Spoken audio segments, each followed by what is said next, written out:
fayyadama miidiyaa hawaasaa.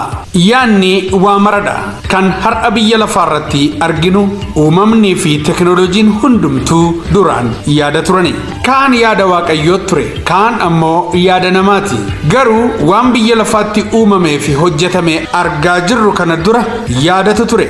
Yaadatu hojiin waan qabatamaatti jijjiirama. Yaada keessa humnatu jira. Kanaafi waaqayyo uumamaan hundumaa ta'e jedhee taasise. Wantoonni gaggaariinis hamoonis hundumtuu duraan yaada turan. Kanaaf yaanni ka'umsa waa maraati. Daandii ittiin yaanni walitti daddarbu keessaa immoo bakka olaanaa qabatee kan argamu miidiyaa hawaasaati. Namni tokko ka'ee waan gaariis ta'e badaa hojjechuusaa dura yookaan waa gochuusaa dura yaadaan bakka sana dhaqa. Miidiyaaleen yaada hamaas ta'e gaarii nama hidhachiisu. Kanaaf miidiyaaleen idilee hojiisaa gaafatamummaa olaanaatiin hojjechuuf ogeessa leenjisee, seera tumee, tarsiimoo baasee, tiraafika qilleensaa qacaree, editiriyaal poolisii miidiyaa qopheechee hojiisaa ogummaan hojjechaa as gaheera. Miidiyaan yoo sirnaan qabamee to'annoon yookaan luugamni itti tolfamuu baate akka uummata wal nyaachisee saba daandii irraa kaachisee hallayyaatti naqu waan beekamuufidha.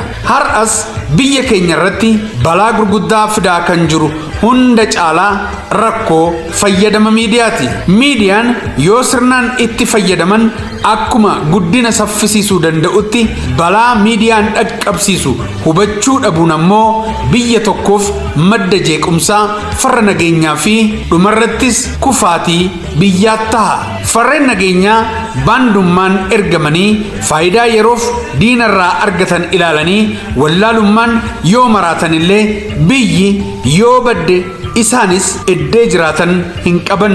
Diinni kaayyoon isaa biyya diiguudha malee isaaniin balaarraa ittisuu miti. Erga biyyi diigamtee isaan ergama isaanii fixataniiru. Akka dhagaa baatirii humna isaa fixateetti ni gatamu. Kanaafuu hundumtuu nageenya biyyaarraa malee jeequmsarraa kan fayyadamu hin jiru. Har'a qaroominni zamanaa fidee meeshaa to'annoo olaanaa gaafatuu fi beekumsa olaanaan hoogganamuu qabu. Miidiyaa kan jedhamu namoota itti gaafatamummaan fayyadamuu hin dandeenye harka buusee jira. Namootni hoogganaa tokko malee ajaja mataa isaaniitiin waan barbaadan waraabanii yaada tolaas ta'e badaa bilbila harkaa qabaniin dabarfachuu danda'u. Yaanni kun ardii hunda maayikiroo sekendii keessatti waliin gaha.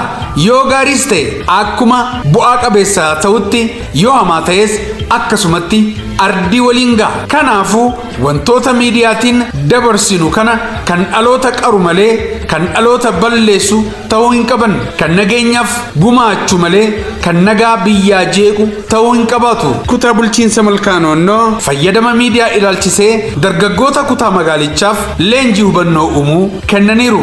Miidiyaaleen hawaasaa abbaa beekuuf yuunivarsiitii kamiyyuu caalaa madda beekumsaati. Madda odeeffannoo fi yaada wal jijjiiruu, daandii biizinasii guddaa, daandii ittiin namootni tokkummaa ittiin uummatan, biyya isaanii karaa qajeeltoon beeksisanii yaada isaanii ittiin gurguratan ta'uu malee gama kaaniin ammoo kan ittiin namoota burjaajessan, kan ittiin biyya jeeqan, karaa ittiin dhiiga wal dhangalaasuu seera qabeessa taasisan, kan ittiin daa'imman hammeenya ittiin barsiisanii, yaaddoo guddaa biyya irratti dagaagsan, kan ittiin hanni babal'atu ta'ee jira. Haqa dabsanii dhugaa ittiin awwaalan, haqa qocarsanii dhara goobsan. Har'a fayyadamni miidiyaalee hawaasaa dargaggeessa keenyaa maal fakkaata? Miidiyaa hawaasaa karaa qajeeltoo irratti moo karaa mataa keenyaa fi biyya keenya balaaf saaxiluun fayyadamaa jirra? Fayyadama miidiyaa hawaasaa irratti warri hammeenyaan hojjetan duula guddaa bananii sobaan nu caalanii jiru. Nuti immoo otoo dhugaan caalluu lafarratti hojii mul'atuun caalluu dubbatachuu irratti hanqina qabna waan ta'eef dammaquu nu barbaachisa. Hawaasni keenyas dhara addaan baafachuu dadhabnaan rakkoorra bu'a. Jaarraan keessa jirru kun jaarraa tarsiimoo fi karooraan jiraatanidha.